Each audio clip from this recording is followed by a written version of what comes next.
the truth.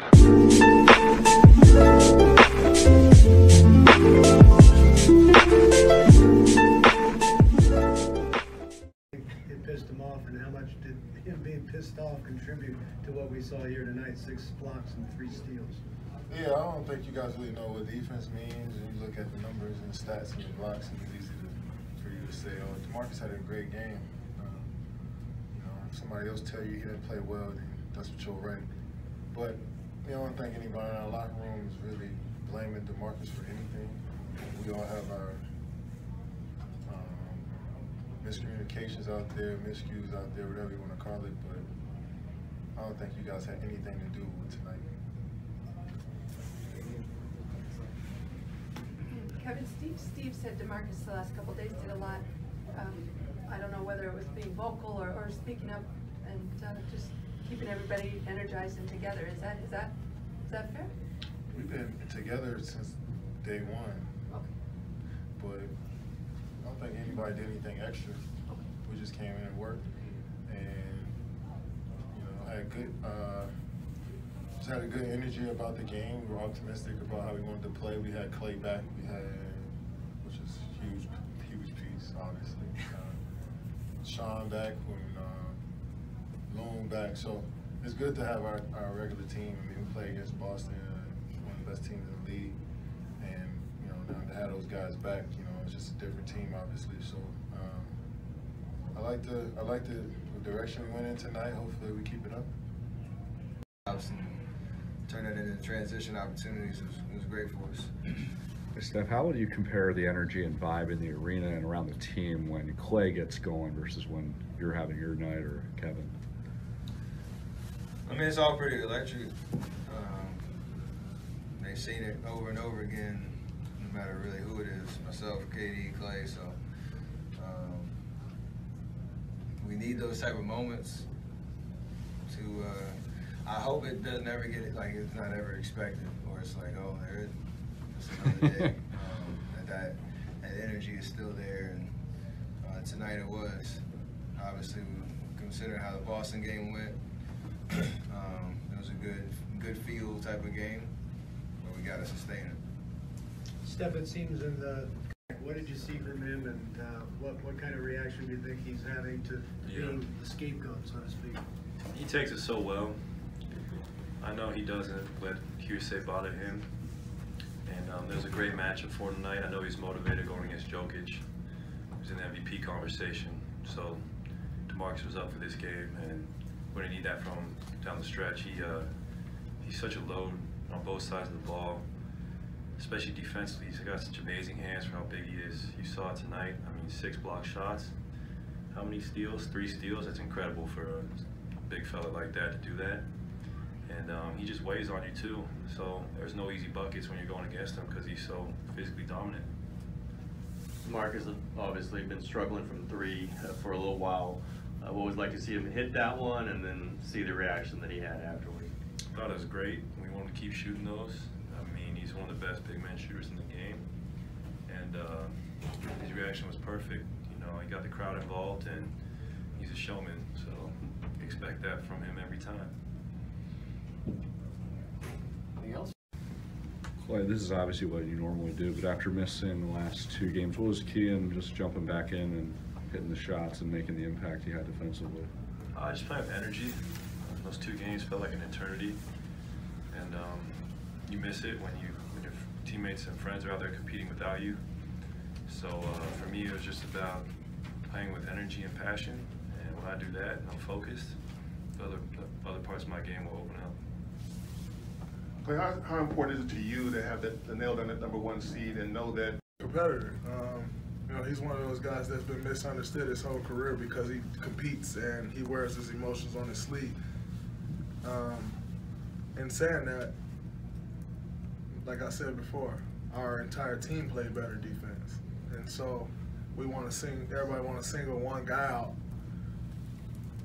but yet our entire team defense was horrible the last 2 weeks, and so everybody picked that up tonight, and obviously he shined on that end as well, but everyone picked it up, and so all of a sudden it's not just trying to pick one guy out the bunch and say, oh, well, this is the reason they're struggling. No, we all were the reason we're struggling. And now that we all picked it up, we saw some things that he's capable of tonight, which I've seen even throughout our struggles. He gets his hands on a lot of balls. You know, he comes up with some blocks. He's been really good at times, but because the team was struggling, everybody wanted to pick the one guy out. And obviously he's the guy that hasn't been here. So it's easy to say the Warriors have always been good defensively. Well, DeMarcus is there, so let's pick on him. The fact of the matter is we've been middle of the pack defensively the whole year. And so it was good for everybody to pick it up on that side of the ball and then for him to have the defensive performance that he had. When he hit that first three, just kind of jacked it over somebody. When KD kind of flipped the ball back to him, it would be good. What did you think of his performance after that? It was great. You know, he made shots. He was great defensively. You know, it was good for us to have him back out there for sure. Draymond, how do you compare just like what the energy and vibe is like when Klay gets going versus when Steph or Kevin? It's the same. You know, any of those guys get it going for us, we feed off that, and you know, it kind of causes an onslaught. So it's, you know, it's good when any of those guys be going like that. Is this a good matchup for DeMarcus? Steve, given that it's very rare for Klay to miss any games during his career, what sort of things do you notice about his routine that kind of maximizes his fortune of staying healthy? He just works. You know, Klay's a guy who has a routine every day, and you know, whether it's on the floor or you know in the weight room, he gets his work in. Sometimes he's a little late, but he does get his work in. So. He's a pro. Thank you. Big, strong centers, and they you know, they're both very skilled, but you don't see that kind of size and strength that often in the league. So seeing them go against each other, it is a good matchup. You know, I think they're both great players, but it's like, you know, sort of a blast from the past. You know, seeing two really big centers go head to head. You just don't see it that often anymore. You went like 8.5 man. I think we were all embarrassed the other night, and a couple of good days of practice. Our guys were really focused, locked in from the start. You could feel the energy and the intensity, and got off to a great start. We didn't sustain it, but we, for the most part, played a good game. We had some lulls, but you know, I think it's to be expected that we're not going to just, you know, flip it all around in one night. But this was a great start to you know, getting back on track and playing like ourselves. Coach, it seemed like Klay's shot was on all night, even when Denver was making their run. What kind of calmness did he bring, even when Denver was, you know, kind of making their run in the game? Good chance to reflect on you know, the season and our goals, and you know, a chance now to bounce back tonight against a great team here at home. So I think everybody's excited to play. Hey Steve, when you look at this season against some of the marquee teams, the ones that are considered the top in the East and the West, what do you just make of the mixed report of not only the results, but just the discrepancy? I have no idea.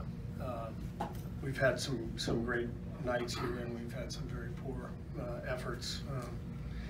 So the only thing you can do is, you know, lock in on today, and I do think that there's you know, our guys sense that we're now on the home stretch, and that should be a positive for us. You know, we've talked about this many times, but it's been a long haul. It's been a wonderful journey these last few years, but it takes its toll. So I think now is a really good time to understand where we are and see the home stretch and pick up the pace a little bit. So when we talked a few days ago, he just said middle of next week was his estimate. I know we'll be on the road. I know he mentioned that the visa issue is a little bit tricky. I think he's got to arrive and then fly up to Vancouver and fly back before all that is resolved. So it's a little tricky, but good thing with Bogues, and one of the reasons we were interested in him is he knows us, he knows our style. It'll take him about 5 minutes to pick up the offense because it's basically the same as it was when he was here. We know he's in good shape. He played 30 minutes a night in Australia. He's feeling great, and played at a high level. So if he can help us win a game, then he'll be out there right away. But he and I talked about the fact that there's no guarantees of anything. He's not coming in to enter the rotation right away. It's going to be a feeling out process, and for both sides. But I wouldn't hesitate to put him in.